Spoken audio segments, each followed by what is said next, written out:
যায় তাদেরকে আটক করে রেখে দিয়েছে। উড়িষ্যার যে অ্যাডভোকেট জেনারেল উড়িষ্যা হাইকোর্টে হলফনামা দিয়ে বলছে যে আমাদের উড়িষ্যাতে এমন কোনো বাঙালিকে আমরা বন্দি করে রাখিনি, কিন্তু আমরা জানি যে উড়িষ্যায় বাঙালিদের ওপরে অকথ্য অত্যাচার হচ্ছে। যারা পরিযায়ী শ্রমিক তাদেরকে সন্দেহ করছে বাংলাদেশি হিসেবে, তাদেরকে পুশব্যাক করানোর চেষ্টা চলছে। আমরা তাই উড়িষ্যার মুখ্যমন্ত্রীর কাছে দৃষ্টি আকর্ষণ করার জন্য উৎকল ভবনে এসেছিলাম যে উড়িষ্যায় সাধারণ আমাদের পশ্চিমবঙ্গের যে সমস্ত মানুষ যারা যায় কাজের খোঁজে যায়, তাদের পরিবার লালন পালনের জন্য যায়, বৃদ্ধ বাবা মাকে অবলম্বনের জন্য যায়, আমরা সেই সমস্ত পরিযায়ী শ্রমিক যারা উড়িষ্যাতে গিয়ে আটক হয়ে আছে, যারা তারা উড়িষ্যায় বন্দী হয়ে আছে, যারা উড়িষ্যাবাসীর কাছে অত্যাচারিত হচ্ছে, তাদের যাতে অত্যাচার না হয়, তাদের অবিলম্বে ছেড়ে দেওয়া হয়, তার জন্য উৎকল ভবনে এসেছি। উৎকলে আমাদের উড়িষ্যার মুখ্যমন্ত্রীর দৃষ্টি আকর্ষণ করার জন্য।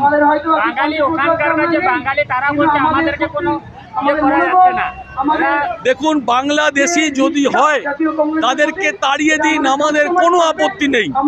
রোহিঙ্গা মুসলমান যদি হয় তাদেরকে তাড়িয়ে দিন, আমাদের কোনো আপত্তি নেই। যদি আপনারা বলেন রোহিঙ্গা মুসলমান, তাহলে রোহিঙ্গা মুসলমানটা পশ্চিম ভারতবর্ষে ঢুকলো কি করে? বিএসএফকে টপকে, সিআইএসএফকে টপকে আজকে ভারতবর্ষের রোহিঙ্গা মুসলমানরা এলো কি করে? তার জন্য দায়ী তো অমিত শাহ, তার জন্য দায়ী তো প্রতিরক্ষা দপ্তর রাজনাথ সিং, তার জন্য দায়ী তো নরেন্দ্র মোদী। আজকে আপনারা যদি রোহিঙ্গাদের যদি বের করতে চান, তাদের প্রদেশ কংগ্রেস কেন, আমরা কেউ বাধা দেব না, কিন্তু পশ্চিমবঙ্গের যদি বাসিন্দা হয়, ভারতীয় নাগরিক হয়, তাদের প্রতি যদি অত্যাচার হয়, তাদেরকে যদি বন্দি করে রাখা হয়, তাদেরকে যদি ঘুষপেটি বলা হয়, তাদেরকে যদি পুশব্যাক করানোর চেষ্টা হয়, আমরা প্রতিবাদে গর্জে উঠব। না, কিছু আমি বলছি না যে সব বাঙালিকে অত্যাচার করছে। ওখানে কিছু কিছু বাঙালিকে যারা কাজের খোঁজে গেছে, যারা ওখানকার বাসিন্দা হয়তো তাদের করছে না, যারা বাংলা থেকে গেছে, যারা কাজের খোঁজে গেছে, তাদের ওপর অত্যাচার হচ্ছে। যেভাবে বাঙালিদের উপর অত্যাচার হচ্ছে, পশ্চিমবঙ্গ তো আমাদের এখানে প্রচুর বাঙালি থাকে, আমরা তো অত্যাচার করছি না। আমরা ভারতবর্ষের সর্বধর্ম সমন্বয়ের দেশ, সেখানে গিয়ে কেন একটা জাতির প্রতি এরকম অত্যাচার হবে? এর প্রতিবাদ দিলাম, ডেপুটেশন দিলাম, আপনারা সরকারকে জানান, এরপরে আবার আমরা আসবো, কি হলো তার ব্যবস্থা নেব।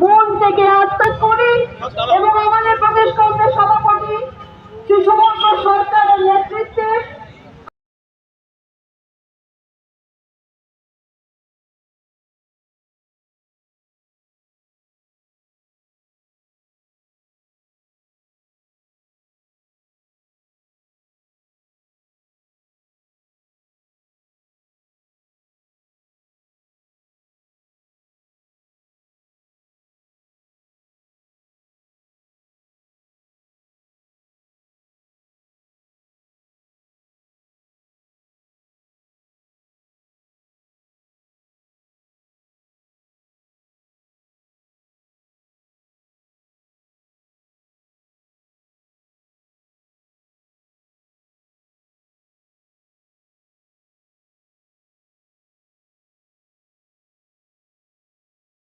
বিপ্রদাস চক্রবর্তী বক্তব্য রাখবেন, প্রাক্তন ছাত্র পরিষদের নেতা। সুমন পাল বক্তব্য, মধ্য কলকাতা জেলা কংগ্রেসের সভাপতি সুমন পাল।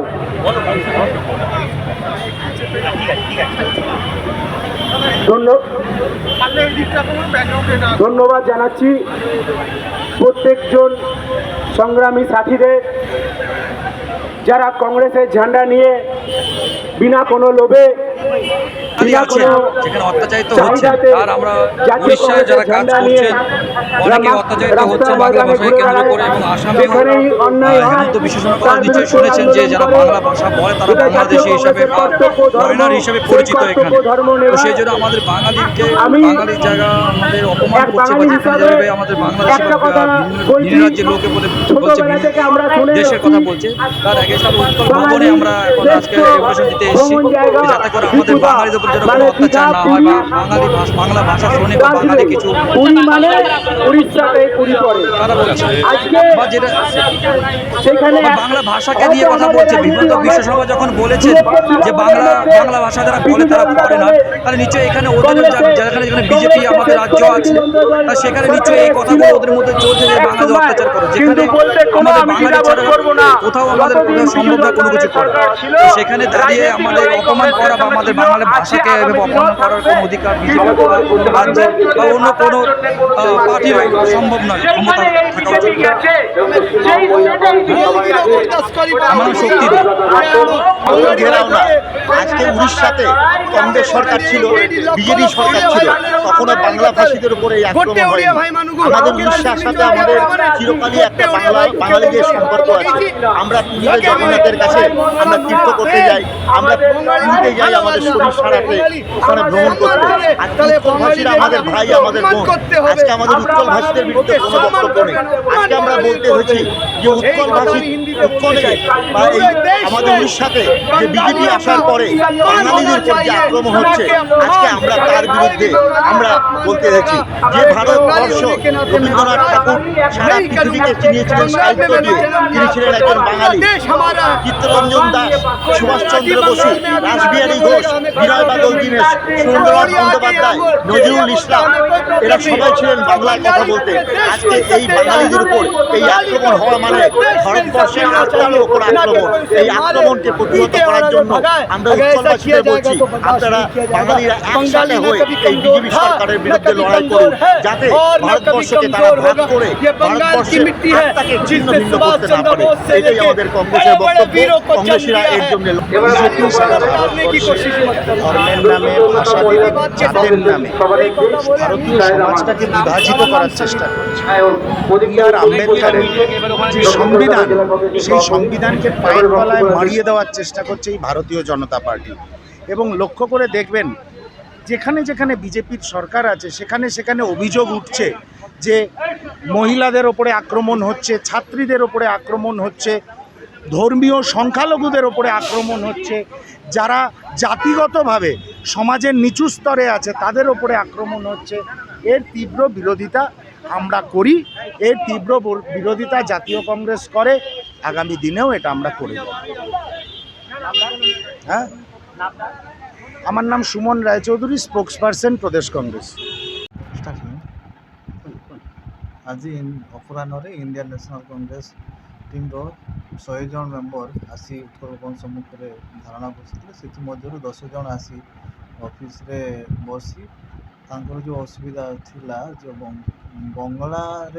ବଙ୍ଗଳା କହୁଥିବା ଲୋକ ଓଡ଼ିଶାରେ କେଉଁ ଜାଗାରେ ତାଙ୍କୁ ହାରାସମେଣ୍ଟ କରାହେଉଛି। ତେଣୁ ସେମାନେ ରିଟର୍ନ ଦେଇଛନ୍ତି ଯେ ରିଟର୍ନ ଲିଖିତ ଆକାରରେ ଦେଇଛନ୍ତି କି ଆଉ ଅଭିଯୋଗ କରିଛନ୍ତି କି ସେ ଯେଉଁ ଲୋକମାନେ ହାରାସମେଣ୍ଟ ହେଉଛନ୍ତି ତାଙ୍କୁ କେମିତି ସେ ହାରାସମେଣ୍ଟରୁ ବଞ୍ଚିତ ହେବେ। ଆଉ ଟିମ୍ର 100 ଜଣ ମେମ୍ବର ଆସି ଉତ୍କଳ ଭବନ ସମ୍ମୁଖରେ ଧାରଣା ବସିଥିଲେ। ସେଥିମଧ୍ୟରୁ 10 ଜଣ ଆସି ଅଫିସରେ ବସି ତାଙ୍କର ଯେଉଁ ଅସୁବିଧା ଥିଲା, ଯେ ବଙ୍ଗଳା କହୁଥିବା ଲୋକ ଓଡ଼ିଶାରେ କେଉଁ ଜାଗାରେ ତାଙ୍କୁ ହାରାସମେଣ୍ଟ କରାହେଉଛି। ତେଣୁ ସେମାନେ ରିଟର୍ନ ଦେଇଛନ୍ତି ଯେ ରିଟର୍ନ ଲିଖିତ ଆକାରରେ ଦେଇଛନ୍ତି କି ଆଉ ଅଭିଯୋଗ କରିଛନ୍ତି କି ସେ ଯେଉଁ ଲୋକମାନେ ହାରାସମେଣ୍ଟ ହେଉଛନ୍ତି ତାଙ୍କୁ କେମିତି ସେ ହାରାସମେଣ୍ଟରୁ ବଞ୍ଚିତ ହେବେ। ଆଉ ତା ଏଗେନଷ୍ଟରେ କ'ଣ କାର୍ଯ୍ୟାନୁଷ୍ଠାନ ସରକାର ନେଇଛନ୍ତି ତା ବାବଦକୁ ସେମାନେ କିଛି ଉତ୍ତର ମାଗୁଛନ୍ତି ସରକାରଙ୍କ। सरकार कौन उत्तर देते से उत्तर सब मांग ସରକାର କ'ଣ ଉତ୍ତର ଦେବେ ସେ ଉତ୍ତରଟାକୁ ମାଗୁଛନ୍ତି। सेटा आपन कोन कहले आपन को हिसाब रे देबे मेल करबे ना तांको डाकी के देबे। ସେ କହିଛନ୍ତି 10 ଦିନ 15 ଦିନ ଛାଡ଼ିକି କିଛି ଦିନ ପରେ ସେମାନେ ଆସିବେ ଆଉ ଥରେ ଯେ ଏଇ ଯେଉଁ ମେମୋରାଣ୍ଡମଟା ଦେଇଛନ୍ତି ଲିଖିତ ଆକାରରେ ଦେଇଛନ୍ତି, ଏଇଟା ଉପରେ କ'ଣ ସରକାର ପଦକ୍ଷେପ ନେଇଛନ୍ତି ଆଉ ତାର କଥାଟା ଜାଣିବା ପାଇଁ ଆସିବେ।